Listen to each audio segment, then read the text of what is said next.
আপনাদের অনেকের মুখে মেস্তা হয়। মেস্তা হলে করণীয় কি? কিভাবে সমাধান করবেন? কি ওষুধ গ্রহণ করবেন?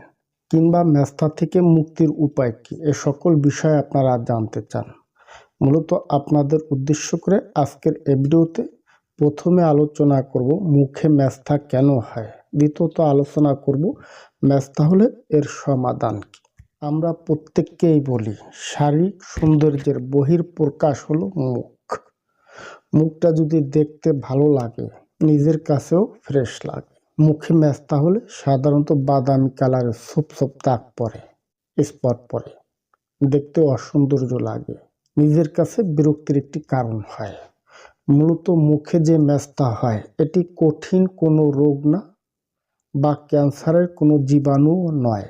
এটি যদি আপনার সারা জীবন থাকে এতেও কোনো সমস্যা নাই। সমস্যাটা হলো দেখতে অসৌন্দর্য লাগা। এখন বলি মুখে মেস্তা কেন হয়। সহজ ভাষায় বলছি, ত্বকের মেলানিনের পরিমাণ যদি বেশি তৈরি হয় তাহলে মুখে মেস্তা হয়।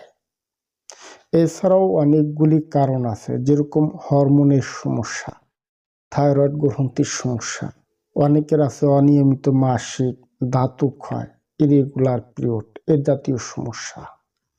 এছাড়াও অনেক মেয়ে লোক আছেন রোদে চলাফেরা করেন, বাইরে কাজকর্ম করেন, যার কারণে ত্বকে মেলানিনের পরিমাণ বেশি উৎপাদন হয়, ত্বকে মেস্তা হয়।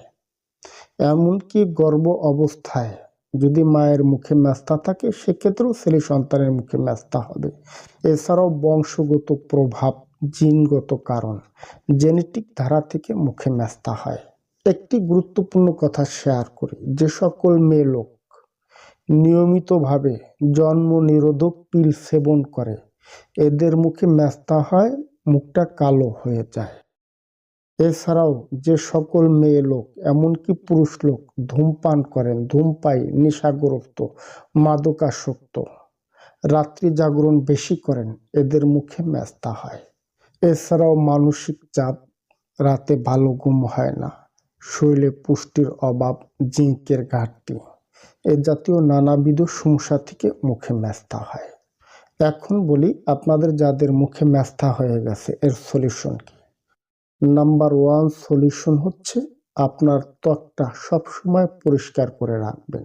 রাতে ভালো মানের নাইট ক্রিম ইউজ করা, দিনের বেলায় ত্বকে সানস্ক্রিন ইউজ করা। কেননা বাইরের ধুলাবালি, ময়লা ত্বকে লাগার কারণে ত্বকটা ঝলসে যায়। অনেকে রান্না বান্না করেন, অনেকে আছেন বাচ্চা কাচ্চা থাকে, বাইরে যেতে হয়, রোদে থাকার কারণে ত্বকটা ঝলসে যায়, ত্বকে মেস্তা ওঠে।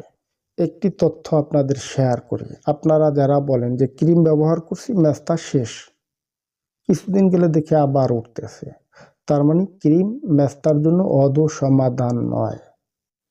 এর জন্য হচ্ছে ওষুধ সেবন করা। কেননা মেস্তাটা হয় হরমোন জনিত কারণে, এর জন্য হচ্ছে হরমোনের ওষুধ খাইতে হয়, পাশাপাশি জিঙ্ক সাপ্লিমেন্টের ওষুধ খাইতে হয়, সাথে সাথে পিগমো ওষুধ খাইতে হয়।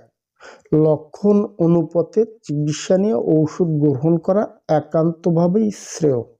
আমরা আপনাদের প্রত্যেককে বলি আগে ঔষধ, দ্বিতীয় হচ্ছে ক্রিম। ওষুধ খাবেন না, শুধু ক্রিম ইউজ করবেন, সারা জীবনেও আপনার মেস্তাটা ভালো হবে না।